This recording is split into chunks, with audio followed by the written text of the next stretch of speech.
নিয়মিত সার্ভেল করা লাগবে। কারণ কারো যদি হাম হয়ে যায় তাহলে যাতে দ্রুত শনাক্ত করে তাকে আইসোলেট করে ফেলা যায়, খুব বেশি যাতে হামটা না ছড়ায়। তো এই দুইটা কার্যক্রম পাশাপাশি চলতে থাকার কথা, এবং আমাদের জনস্বাস্থ্যের কাঠামো কতখানি মজবুত সেটার উপরে নির্ভর করবে আসলে হাম যখন একজনের হচ্ছে সেটা কি 2, 3, 4 জনে ছড়াচ্ছে নাকি 15 জনে ছড়িয়ে যাচ্ছে। এবং এবার আউটব্রেকটা কিন্তু আমাদেরকে একেবারে চোখে আঙুল দিয়ে দেখিয়ে দিয়েছে যে আমাদের জনস্বাস্থ্যের কাঠামো কতখানি দুর্বল। যে কোনো আউটব্রেকে তথ্য খুব গুরুত্বপূর্ণ হয়। জনগণ কি শঙ্কিত হবে নাকি আশ্বস্ত হবে সেটা নির্ভর করবে কতখানি মানসম্মত তথ্য আমাদের যারা রেসপন্সিবল আছেন তারা দিতে পারছেন। আউটব্রেকটা নিয়ন্ত্রণ কতখানি হবে সেটাও ডিপেন্ড করবে তথ্যের উপর, এবং চিকিৎসাটা কতখানি সমন্বিতভাবে দেওয়া যাবে সেটাও নির্ভর করবে তথ্যের উপর। তো এই তিনটা কাজের ক্ষেত্রে আমরা কোথায় আছি? সাধারণত যখন আমরা শুনতে পাবো যারা দায়িত্বশীল আছেন, মন্ত্রণালয়ে যারা আছেন তাদের কাছ থেকে যে এতজন বাচ্চা হামে আক্রান্ত হয়েছে, তার মধ্যে এতজন সুস্থ হয়ে গেছেন, এতজন আনফরচুনেটলি পাস্ট অ্যাওয়ে, বাট আমরা XYZ মেজার্স নিচ্ছি, এই তথ্যটা কি আমাদের কাছে আছে? এই কয়েকদিন আগে আমি দেখলাম স্বাস্থ্য মন্ত্রণালয়ের একটা প্রেস কনফারেন্সে রিপোর্টাররা খুব সাধারণ একটা প্রশ্ন করেছেন যে কতজন বাচ্চা এখন পর্যন্ত মারা গেছে, সেটা সুনির্দিষ্ট তথ্য নাই। এখন যদি জিজ্ঞেস করি বা কোনো ওয়েবসাইটে, সরকারি ওয়েবসাইটে এই বেসিক ইনফরমেশনটা কি আছে? কতজন আক্রান্ত, কতজন সাসপেক্টেড, কতজন কনফার্ম, কতজন বাচ্চা মারা গেছে, এই তথ্যটাই নাই। তাহলে তো কেস ম্যাপিং, কন্ট্যাক্ট ট্রেসিং মনে হচ্ছে যে খুবই অ্যাডভান্স সায়েন্স, কিন্তু আসলে তো তা না। তো একদিকে তিনটা কাজের জন্য আমার তথ্য প্রয়োজন। প্রথমত পাবলিক কমিউনিকেশনের জন্য, আউটব্রেকটা নিয়ন্ত্রণ করার জন্য, এবং চিকিৎসাটা সমন্বয় করার জন্য। আউটব্রেক নিয়ন্ত্রণে কিভাবে তথ্য হেল্প করবে?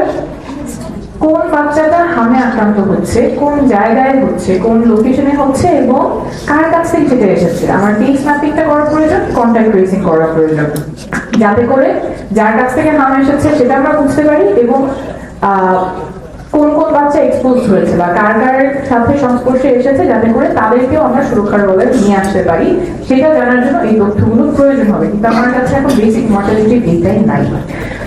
ট্রিটমেন্টের জন্য প্রয়োজন তথ্য, কারণ কোন বয়সের বাচ্চাদের হাম হচ্ছে, তারা কি টিকা পেয়েছে কি পায়নি, প্রথম ডোজ পেয়েছে না দ্বিতীয় ডোজ পেয়েছে, বয়স হয়েছে কিনা, কমপ্লিকেশনস এর হার কেমন, কোন কোন জটিলতা হচ্ছে, সেগুলো জানার প্রয়োজন হবে। না হলে দেখা যাবে আমরা ভেন্টিলেটর বলছি কিন্তু আসলে আইসিইউতে কতজন বাচ্চার প্রয়োজন এবং কোন কোন জায়গায় প্রয়োজন সেটা আমরা ম্যাপ করতে পারবো না।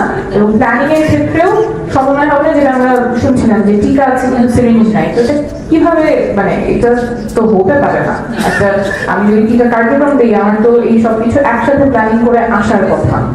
তো এই যে সমন্বয়হীনতা, it is not just inefficiency, it is governance failure and it does cost lives. So এই যে বিভিন্ন ধাপে ইনএফিশিয়েন্সি, মিসম্যানেজমেন্ট এন্ড গভর্নেন্স ফেলিয়ার, সেখানে ভুক্তভোগী হচ্ছে কিন্তু সাধারণ জনগণ। এই আউটব্রেকে খুব গুরুত্বপূর্ণ হচ্ছে strong public health communication.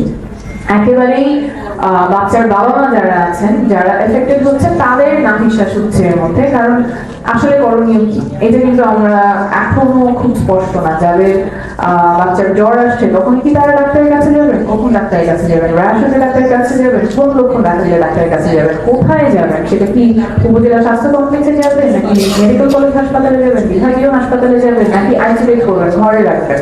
Isolate করার ক্ষেত্রে জটিলতা হচ্ছে যে সবাইকে আমার ভিটামিন এ ডোজটা দিতে হবে। যাদের ভিটামিন এ ডোজ যদি দিতে হাসপাতালে নিয়ে যায়, তখন আমরা এই বাচ্চাটা থেকে অন্য বাচ্চার হাম ছড়াবে না, সেই জন্য কি কি প্রতিকারের ব্যবস্থা নেওয়া হয়েছে হাসপাতালগুলোতে বা কোন সেন্টারে যাবে, এবং এই তথ্যটা যদি না থাকে তাহলে বাবা মা বাচ্চাকে নিয়ে বিভিন্ন কেন্দ্র থেকে কেন্দ্রে যাবে, হাসপাতালে যাবে, এবং তার মধ্যে অন্যান্য বাচ্চারা এফেক্টেড হবে, হামটা ছড়াবে। তো এই যে কন্টেইন করার পলিসিটা কি, কোথায় যাবেন বাবা মা বাচ্চাকে নিয়ে, এটা কি আমরা কমিউনিটি আউটরিচের মাধ্যমে দিতে পারি কিনা, কোনো তথ্যই স্পষ্টভাবে নাই। এবং এর মধ্যে এই কনফিউশনের মধ্যে যতখানি কন্টেইন করা সম্ভব ছিল তার যে অনেক বেশি ছড়াচ্ছে। and again this speaks to how weak our public health infrastructure is.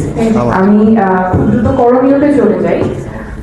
একটা গুরুত্বপূর্ণ করণীয় হচ্ছে আমাদের যে ইপিআই শিডিউল সেটাকে ডিজিটাইজ করে ফেলা, অর্থাৎ কোথায় কতখানি টিকার হার হচ্ছে, কোথায় কমে যাচ্ছে সেটা যাতে রিয়েল টাইমে আমরা মনিটর করতে পারি, ট্র্যাক করতে পারি। কোনো একটা জায়গায় যে বরিশালের অমুক উপজেলায় 95 নিচে নেমে গেছে, এটা যাতে সাথে সাথে ধরা পড়ে এবং সেটার কারণ কি, কি কারণে ওই জায়গায় মানুষ বাচ্চাকে টিকা কম দিচ্ছেন, প্রথম ডোজ নাকি সেকেন্ড ডোজ, কোনটা কম হচ্ছে, কি কারণে কম হচ্ছে, এবং যাতে দ্রুত সেটা সাপ্লিমেন্ট করা হচ্ছে। কি ভ্যাকসিনের সাপ্লাই নাই, টিকার সাপ্লাই নাই, সিরিঞ্জের সাপ্লাই নাই, নাকি মানুষ দিতে চাচ্ছে না, কি কারণে টিকার হার কমছে সেটা মনিটর করার প্রয়োজন। এবং সেই জন্য যখন ইপিআইটা ডিজিটাইজ হয়ে যাবে তখন এই ঘাটতিগুলো খুব দ্রুত